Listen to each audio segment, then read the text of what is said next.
Olivier Brandner, bonjour. Bonjour. Vous êtes superviseur logisticien pour Médecins sans frontières, donc vous êtes arrivé 4 jours après le drame. Comment était la situation sur place quand vous êtes arrivé ? Sur place, nous avons trouvé un aéroport complètement surchargé, sans beaucoup de moyens de déchargement. Les avions arrivaient, déchargés comme ils pouvaient directement sur le tarmac. Une situation très compliquée en termes de logistique pour ensuite pouvoir redispatcher nos équipements. Alors comment on fait quand on arrive dans un pays où tout est détruit, désorganisé, pour monter par exemple un hôpital, puisque c'était votre mission ? La première chose à faire est prendre contact avec les autorités locales et qui sont les plus à même de nous exprimer le besoin, qui connaissent bien leur pays, leur terrain, qui connaissent mieux que nous, qui arrivons un petit peu en urgence uniquement, qui connaissent mieux le contexte et donc qui nous orientent un petit peu vers les zones les plus touchées. Alors donc vous êtes allé là-bas pour monter un hôpital gonflable. Donc comment fait-on pour monter une structure comme celle-ci ? Combien est-ce qu'il faut de temps pour le faire ? Combien de personnes ?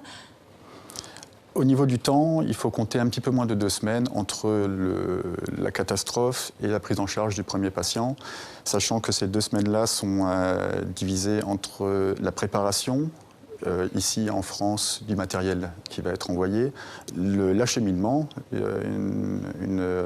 est assez compliqué de trouver un avion qui est capable de prendre d'emblée entre 35 et 40 tonnes, puisque c'est le poids de l'hôpital. Donc l'acheminement jusqu'à Katmandou et ensuite de Katmandou jusqu'au terrain qui, bien sûr, le Népal, les montagnes, c'est pas un contexte très facile en termes de déplacement. Donc c'est assez compliqué de rejoindre le site même sur lequel on a choisi de monter l'hôpital. Alors, donc, vous montez l'hôpital pendant 2 semaines, ce qui paraît long par rapport à l'urgence. Mais comment arrivent finalement les rescapés, les blessés ? Vous allez les chercher ou on vous les amène ? Comment ça se passe sur le terrain ? Entre-temps, pendant le montage de l'hôpital, il y a aussi ce qu'on appelle des cliniques mobiles, des équipes qui vont à la rencontre des patients les plus urgents. Et donc, le temps que notre hôpital soit monté, qui les réfère dans d'autres structures médicales, des structures médicales toujours opérationnelles dans le pays. Alors, cet hôpital, on peut tout y faire, on peut soigner, opérer dans des conditions sanitaires qui sont les conditions sanitaires qu'on retrouverait dans un hôpital en dur ? Exactement, dans exactement les mêmes conditions. L'hôpital a tous les services et équipements qu'on retrouve dans les hôpitaux chez nous, allant de la stérilisation, de la buanderie, jusqu'au service radiologique.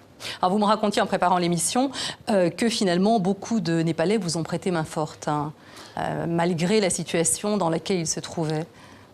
Oui, on arrive, on est une petite équipe. C'est clair que monter un hôpital de 400 ou 500 mètres carrés en quelques jours, c'est pas possible tout seul. On a besoin de faire appel aux ressources locales. On embauche ce qu'on appelle des journaliers, des gens qui vont nous aider, nous supporter dans toutes les fonctions d'installation de l'hôpital qui durent en elles-mêmes 5 jours. Alors 5 jours pendant lesquels vous êtes en fait soumis aux mêmes conditions de vie que la population.